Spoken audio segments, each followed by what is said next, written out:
E aí pessoal, tudo certinho com vocês? Espero que sim. Estamos hoje no nosso canal para mais uma aula, né? Dessa vez trabalhando física, e nós vamos dar continuidade a uma aula anterior que iniciamos sobre as leis de Newton. Na aula passada nós tínhamos visto a primeira lei de Newton, que é a lei, né, que trata da inércia, né, do corpo estar ou não em movimento ou em repouso, né? E agora nós vamos trabalhar a segunda e a terceira lei. Por que vamos trabalhar as duas juntas? Porque essas duas leis, elas trabalham de forma conjunta, né? Uma acaba interferindo ou influenciando na outra. Então nós vamos começar aqui pela segunda lei de Newton, mas eu já peço para você deixar aquele like. Se não for inscrito, se inscreve no canal e vamos à aula, beleza?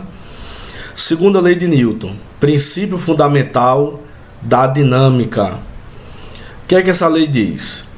A mudança do estado de movimento de um corpo é proporcional à força motora imprimida e é produzida na direção da linha reta na qual aquela força foi imprimida.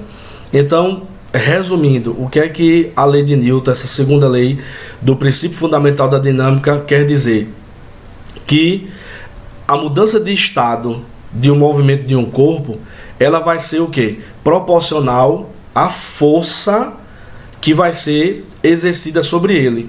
E aí você pode imaginar uma bola de beisebol quando ela é lançada, uma bola de futebol quando um jogador de futebol chuta essa bola em direção ao gol ou para fazer algum tipo de jogada.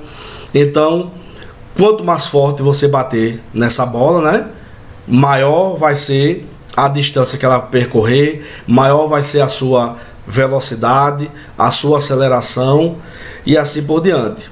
Então, é aqui que ele diz que a mudança do estado do movimento de um corpo, ele é proporcional à força motora que é imprimida sobre ele.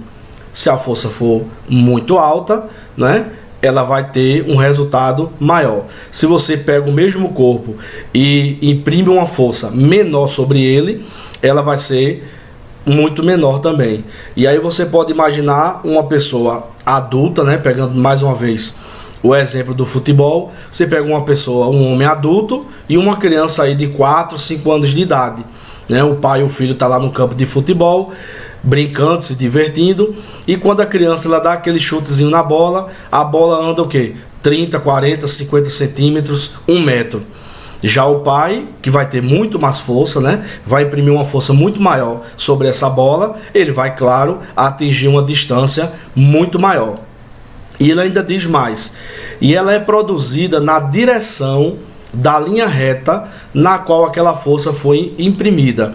Então, quando alguém pega um objeto e você exerce uma força sobre esse objeto, né, essa força faz com que esse objeto ele entre em movimento, esse movimento seja em linha reta e a distância, por exemplo, que esse objeto vai alcançar, claro, vai depender da força que foi imprimida sobre ele. E aí nós temos uma formulazinha, né, aí no centro da tela, que você vê que força representado pela letra F e o Rzinho menor, então a gente chama de força resultante, certo?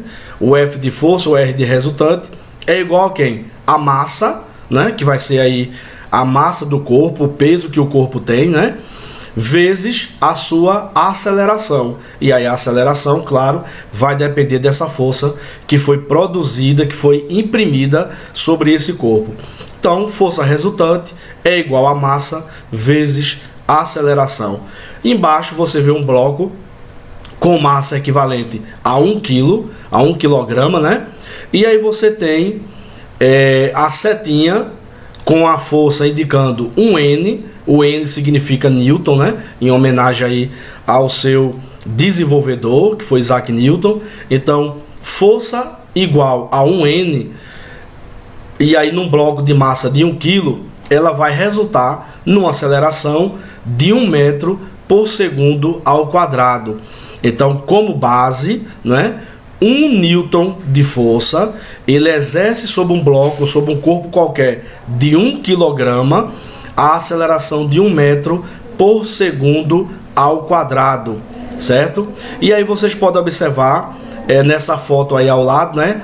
Aquela famosa gincana, né? Quando você pega um grupo de pessoas puxando uma corda de um lado, outro grupo puxando do outro, né? Medindo aí a sua força, né? Aquele cabo de guerra. Então, logicamente, o lado que conseguir exercer uma força maior em relação ao outro vai vencer.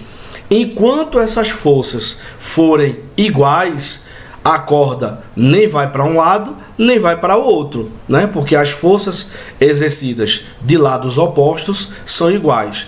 No momento que uma força de um dos lados for maior, né, for superior à força que está sendo desenvolvida do outro lado, esse lado, claro, vai vencer essa disputa.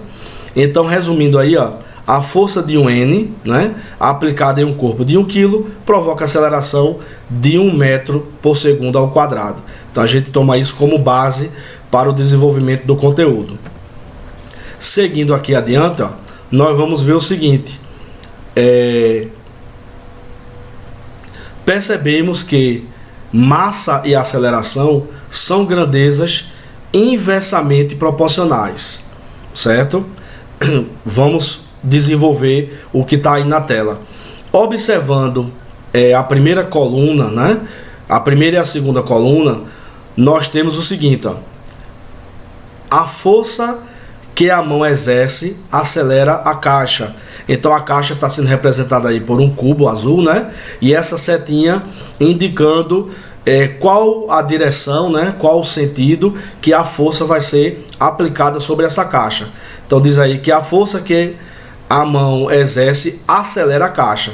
Então se você começar a botar sua mão nessa caixa e começar a exercer uma força sobre ela, você vai começar a acelerar, você vai botar essa caixa em movimento. Descendo mais um pouco, ó. 2 vezes a força produz uma aceleração 2 vezes maior. Então se você, em vez de usar uma mão, usar as 2 mãos, né, você vai ter aí o dobro da força que vai ser exercida. Logicamente que você vai ter no final o dobro da aceleração, certo? E por último, nós temos ali, ó, 2 vezes a força sobre uma massa 2 vezes maior produz a mesma aceleração original. Então, se você tem 2 forças sendo exercido por um corpo que está em dobro também. Então, vamos pegar um exemplo bem simples. Você pega a sua mão e você exerce 1 newton de força sobre uma caixa que tem 1 kg. Então você vai causar uma aceleração de 1 metro por segundo ao quadrado. Se você pega as 2 mãos, certo? E você exerce 2 newton força agora sobre essa caixa. Se essa caixa for dobrada, em vez de uma, forem 2 caixas, cada uma de 1 kg, 2 caixas iguais e de mesmo peso, mesmo você exercendo 2 newton força sobre essas caixas, como você tem 2, a aceleração final será a mesma, já que o 2 dividido por 2 aí continua sendo 1 metro por segundo ao quadrado, certo? Isso é proporcionalidade. Observando agora a terceira e a quarta coluna, nós temos o seguinte: a força que a mão exerce acelera a caixa. Então, mais uma vez, uma mão e uma caixa, o mesmo resultado. Vamos mais adiante. A mesma força sobre uma massa 2 vezes maior causa metade da aceleração. Então, agora nós temos um caso contrário.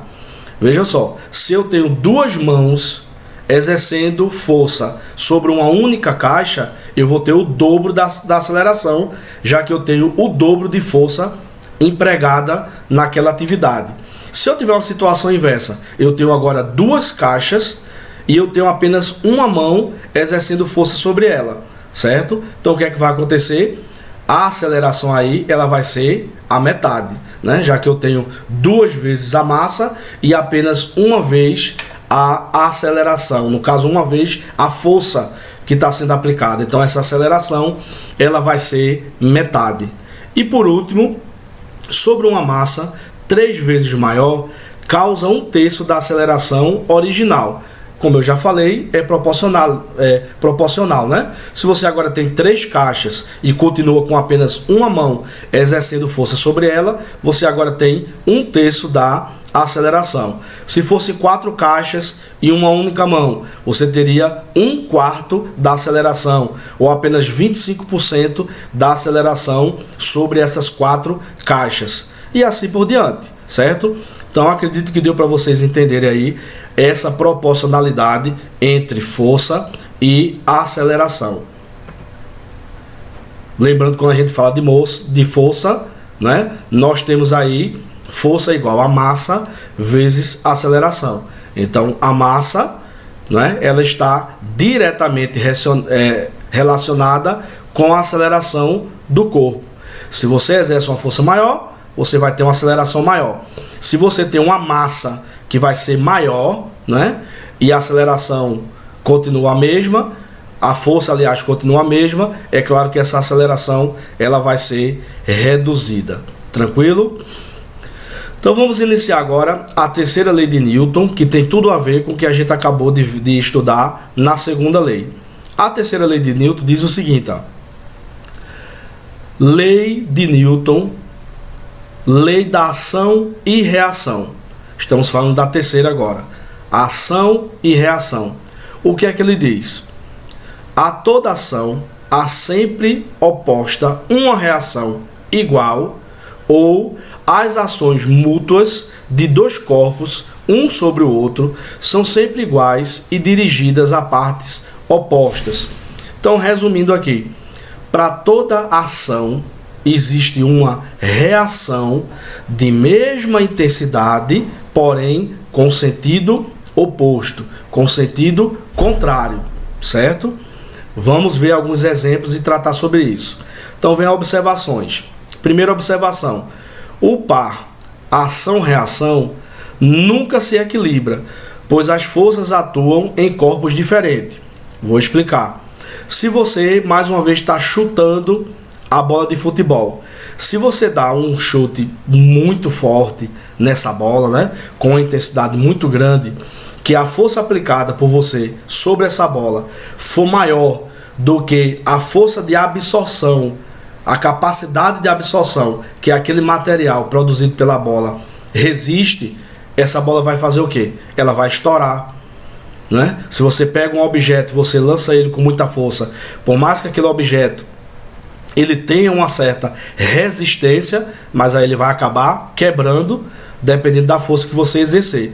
Então ele diz aí que essa questão de ação-reação nunca terá efetivamente um equilíbrio, porque você vai ter normalmente corpos diferentes fazendo esse tipo de atuação. É claro que se você pegar corpos iguais, idênticos, e um exercer uma ação sobre o outro, aí você pode causar, você pode até conseguir uma espécie de equilíbrio, mas o normal é que isso não aconteça, certo? Então, segunda observação, o par aparece instantaneamente, então qualquer uma das forças pode ser ação ou reação. Por exemplo, você chuta a bola de futebol, vou insistir nesse exemplo, para ficar bem simples de você entender, e a bola de futebol ela é lançada. Você tanto pode dizer que a ação foi o chute que você deu na bola, e a reação, a bola ter sido lançada, como o inverso também. A ação da bola pode ter sido lançada e a reação, o chute que você deu naquela bola. Então essa questão de ação e de reação, ela pode acontecer de qualquer forma, de qualquer maneira, depende da forma que você vai olhar o acontecimento, beleza? Então resumindo aí, ó, você tem de um lado força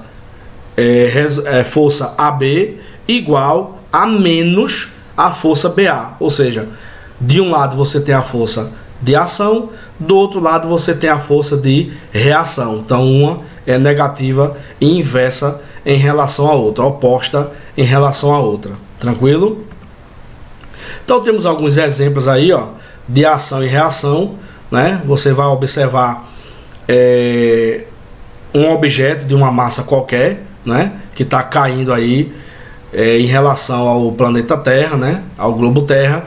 E aí a gente sabe muito bem que se ele estiver dentro da nossa atmosfera, nós temos aí a força de gravidade que está puxando esse objeto para um determinado ponto em nosso planeta. Só que a gente tem que ver que nessa queda, por exemplo, nós vamos ter a reação do ar, né, que vai ser exercida sobre esse objeto.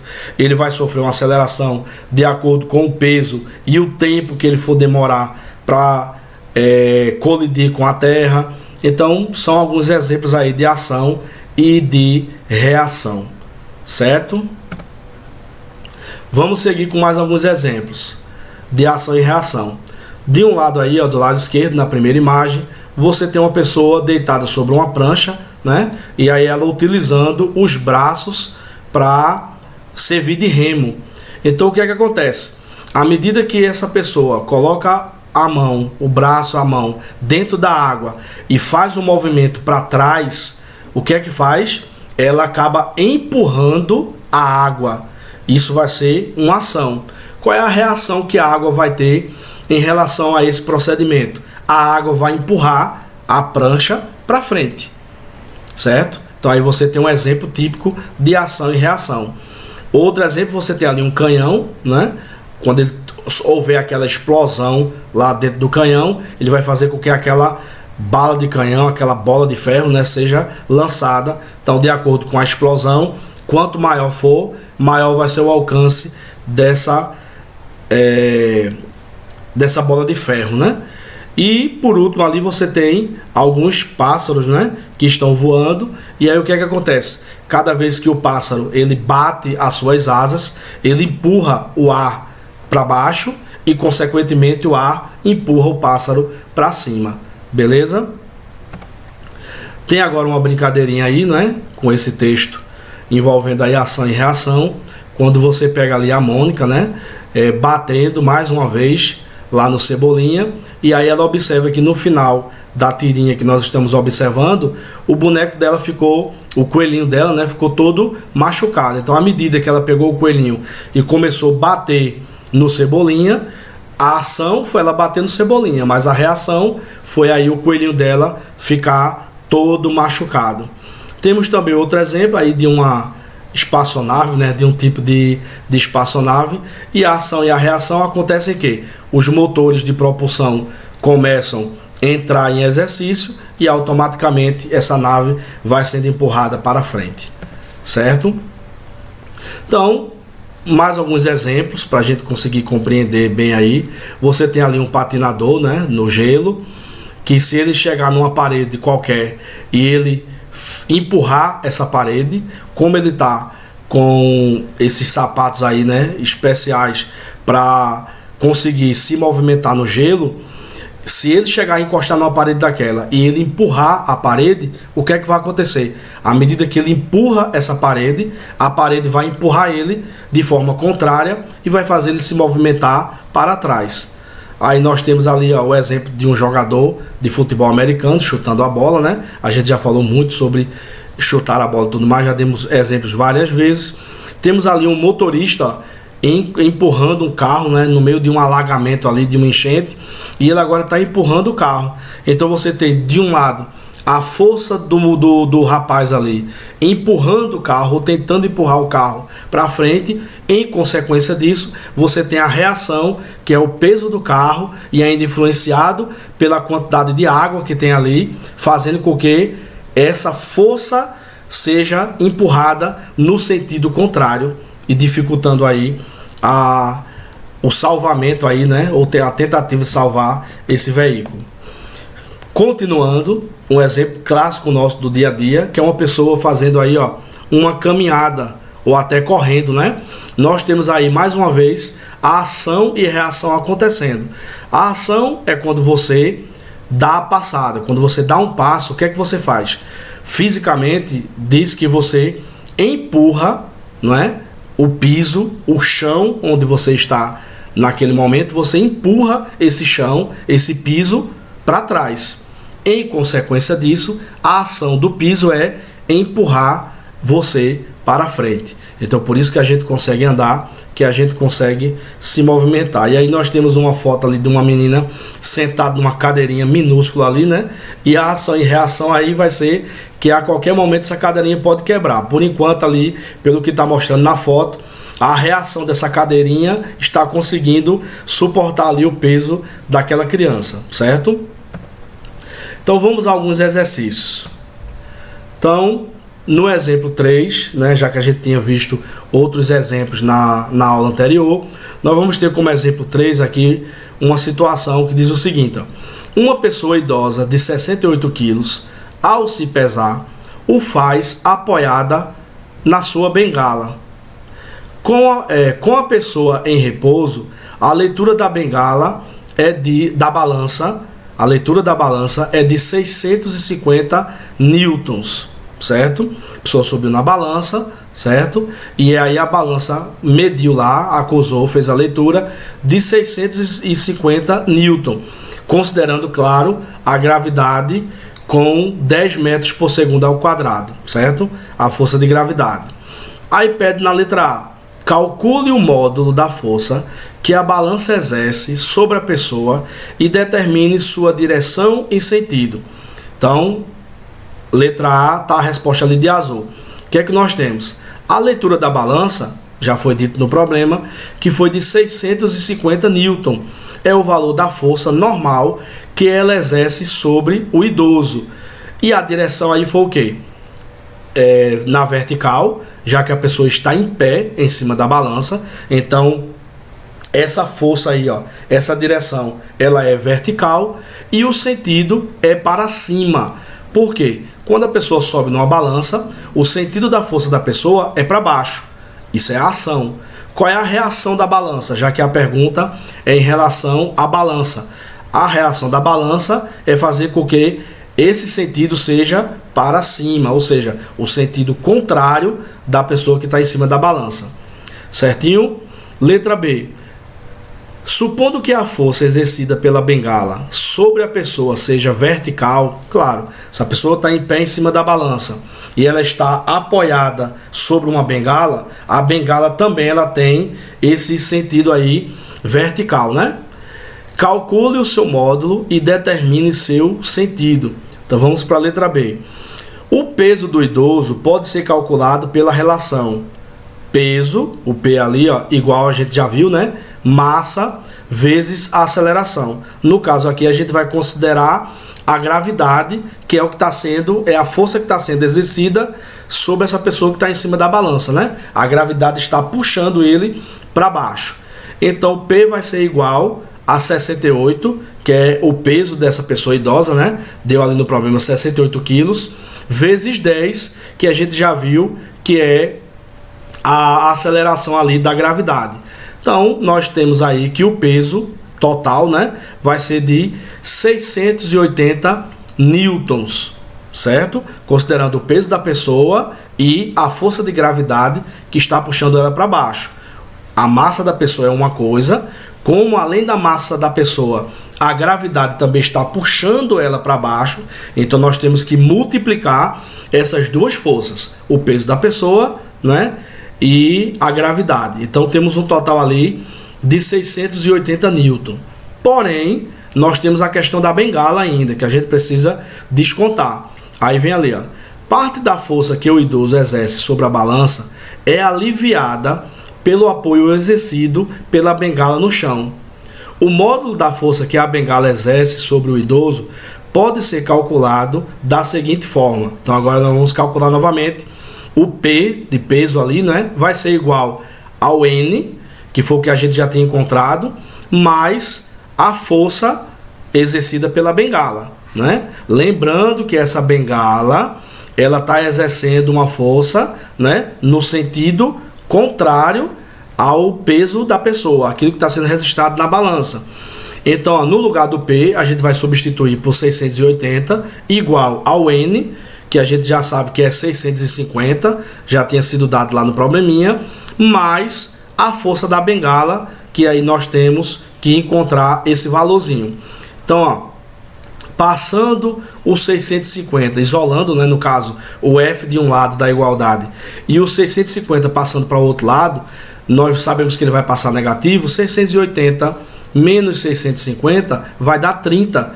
Então, a força exercida ou aliviada, né, pela bengala é de 30 newtons. Então, nós concluímos que daqueles 680 newtons que foi registrado no primeiro cálculo que a gente fez, 650, conforme o probleminha lá, que diz que em repouso a balança registrou 650 newton. Como total nós conseguimos 680, baseado no peso da pessoa, é porque 30 nós temos ali em relação ao que foi descontado, né, da bengala. Tranquilo?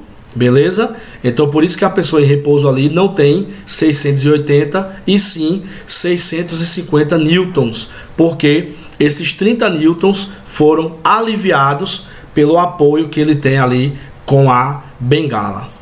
Tranquilo, pessoal? Então essa foi a nossa aula de hoje, né? Espero que vocês tenham compreendido aí essa parte introdutória da terceira lei de Newton. Claro que nós vamos ver mais alguns exemplos e situações que a gente pode utilizar essas formulazinhas que a gente viu para resolver exercícios. Beleza?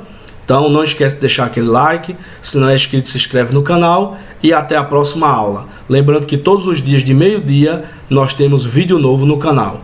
Valeu!